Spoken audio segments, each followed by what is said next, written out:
What if I told you that the Washington Post published fake news? Would you believe me?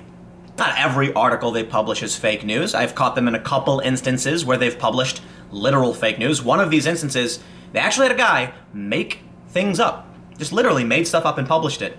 And I get on the phone with him and I'm like, yo, WTF, mate? And he's like, oops. And then like 7 months later, they stealth edit the article.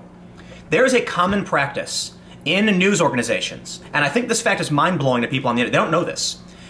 They stealth edit articles without corrections, almost non-stop, okay? That means you might see an article that says, Donald Trump did a backflip, and you'll go, whoa, and you'll think it's true. You'll share that article with all your friends, and you'll say, can you believe this? They'll click the link, and it'll say, Donald Trump did a front flip. And they'll go, wow, and now two people who read the same article believe different things because these news organizations don't issue corrections unless it's like a serious issue. There's a website called NewsDiffs, newsdiffs.org that I use to try and track these changes. But right now I have this story pulled up through the Internet Archive. Why? Because Washington Post basically erased the entire article and changed it when they realized they published fake news and got caught. So here's the original story. We don't tip terrorist. Texas restaurant bans customer who left racist note to waiter. By Christine Phillips. Excellent job, Christine. The bill was $108.73, his tip $0. Why? The customer apparently made sure to let Khalil Cavill know. They circled his name and printed on the receipt, we don't tip terrorist. Cavill is half black, half white, 20-year-old waiter who speaks openly about his Christian faith and plans to pursue a degree in theology. Khalil was the name of his father's friend who had died in an accident. His father had thought about that friend a lot. He liked the name, which means friend in Arabic. So he named his son after him according to Cavill's mother. Perhaps it was her son's name, his appearance, or both that made those customers accuse Cavill of being a terrorist, Jamie Swindle said. But she could never be sure. I don't know what these people was thinking, she told the Washington Post. They saw the name, they saw him. I don't think I'd ever understand why anyone would do something like that. I'm just going to stop here and make sure you guys know this story is totally fake. Okay, I said that, but this was made up and the Washington Post ran it. They didn't fact check it. Really great stuff here, Washington Post.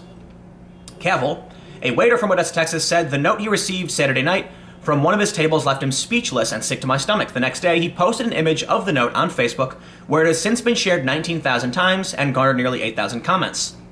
I share this because I want people to understand that this racism and this hatred still exists. Although this is nothing new, it is something that will test your faith, wrote Cavill, who didn't respond to a request from comment from the Post. Okay, the Washington Post didn't even get a comment from the person who claimed the story happened. All right, they certainly. Let me see if did they get a comment from.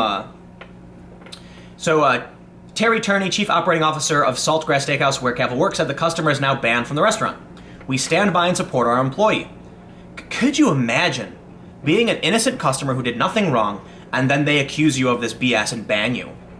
And that's what happened. So it looks like they got a comment from the restaurant, and the restaurant said, yeah, we banned this customer. They didn't get a comment from the dude who made the story up, and I don't think they got a comment from the customer.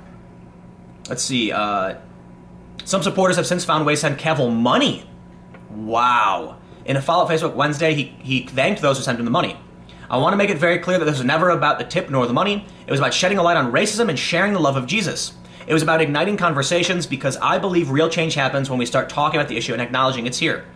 Cavill spent the past 2 years at Odessa College, yada yada. I wonder how much money he raised, because now the Washington Post ran this story. Waiter faked story that customer wrote, we don't tip terrorists on receipt, restaurant says. But you know what? Because the Washington Post already published a fake story that they didn't cite or source very well, I'm not going to use their reporting on their own BS. Suffice it to say that they wrote up with two people. Now they have Eli Rosenberg and Christine Phillips. I wonder if that's because they had to get an additional reporter on there to make sure she did a better job. No, I don't think so. They probably have an editor. But I wonder what the original article looks like now. See, this is the archived version. What if you wanted to read this to know exactly what the Washington Post did? All right, well, I can't actually open the article because Washington Post is just one of the worst garbage rags ever. People talk about how if you want to read the Washington Post, you can just open it without ad blocker or something. And sometimes the articles will open like this opened, but I can't actually open the original article because Washington Post is just trash. They publish fake stories. They've published fake stories in the past. I think the Washington Post might be one of the worst, absolute worst, for a few reasons. They obfuscate the URLs. So like, if I type in, if I click a link to Washington Post, what it will do is it'll put up a blocker, but then erase the URL so you can't see it. And that, I'm not going to say I know exactly why they do it, but I think one of the main reasons they do it is to block archiving. Because if you can't grab the URL, it's not that hard to grab the URL, but it erases itself. It makes it kind of annoying. You can't even see what you're trying to read. I think they do this because it makes it harder to archive their articles, where I was just reading the past one, because they've tried to delete it. They've basically wiped the article, which I can't pull up unless I turn off the recording, which I'm not going to do. So we're not going to use the Washington Post, and they're already on my shit list as being one of... The reason why I say they're one of the worst is because people think they're real. People think the Washington Post is a very powerful and good paper, but you have these stories where, like, you know, look at this story that they put up. They didn't get in contact with the guy who actually made the claim. They didn't get him on the record. Other people did. They didn't try to find the customer either. They saw a Facebook post, ran the story, called the store, and said, "Yep, it's true." That is not journalism. You have to prove this stuff happened. There have been so many of these bullshit receipt stories that have come out in the past. I can't believe, no, you know what? I can believe the Washington Post would publish this because the Washington Post is utter garbage. But, you know, a journalist who would run this story, my God, Christine Phillips should be absolutely ashamed of themselves. The Washington Post, democracy dies in darkness, like the darkness of obfuscating URLs. Yeah, you know what? Trash website. But let's look at CBS News, who is willing to tell you what happened. This is from Rebecca Braytick. I don't know if she's any better than the other person, but I don't trust a lot of these companies. Texas waiter faked "we don't tip terrorist" note on receipt, restaurant says. So the restaurant found out and issued a statement, it would seem. A waiter at a Texas steakhouse made up the viral story about a customer leaving him a racist note, his employer said on Monday. The story gained national attention after Khalil Cavill claimed, you know, someone left the note, yada, yada, yada. Cavill wrote in his post, which was deleted as of Tuesday morning.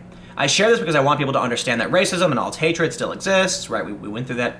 Saltgrass originally said it had banned the customer, blamed the message. But now the restaurant's corporate office says it has learned the story was a hoax. After further investigation, we have learned that our employee fabricated the entire story. Is anyone surprised? This is probably like, what, the 53rd time an employee has written some bullshit on a receipt and posted it to the internet? This happens all the time. Why would the Washington Post assume this was real?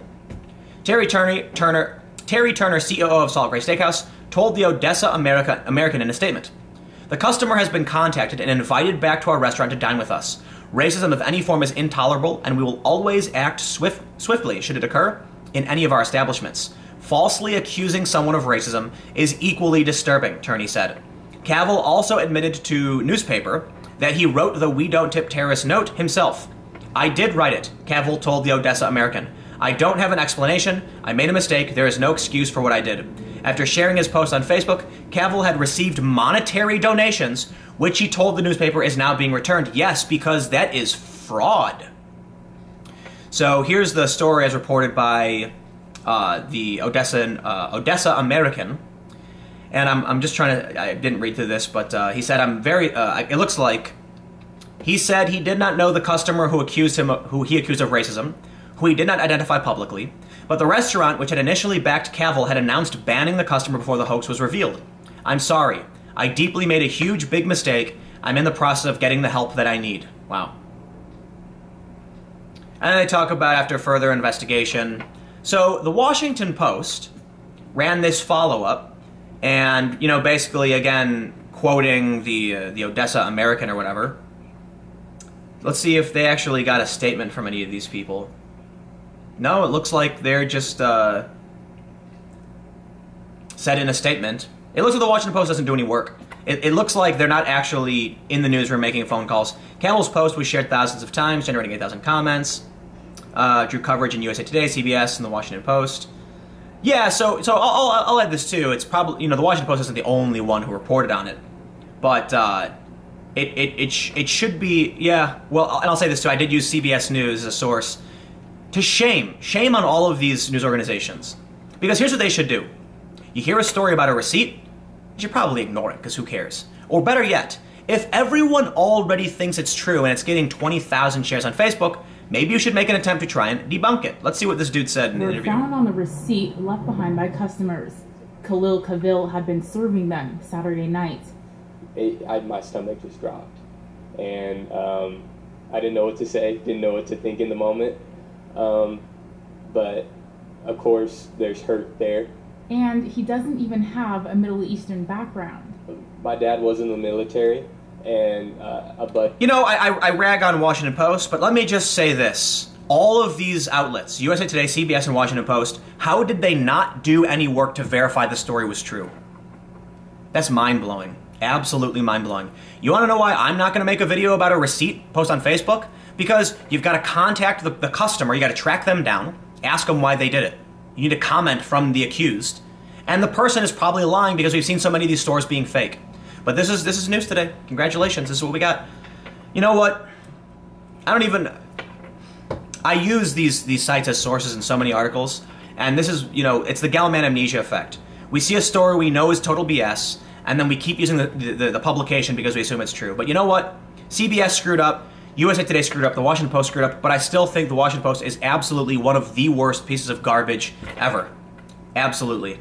Because they've had employees who have flat out refused to correct articles in the past, and I have called out, even spoke to on the phone, some of their writers who have fabricated stories. I kid you not, absolutely. I've talked about it so much, I'm not going to get into it again, but you know, it is what it is. So anyway, the story was fake. Of course it was fake. Another fake story. Whatever. I'm going to get out of here. I got some work to do, but stick around. New videos every day. I'll have another video up tomorrow at 4 p.m. on my main channel.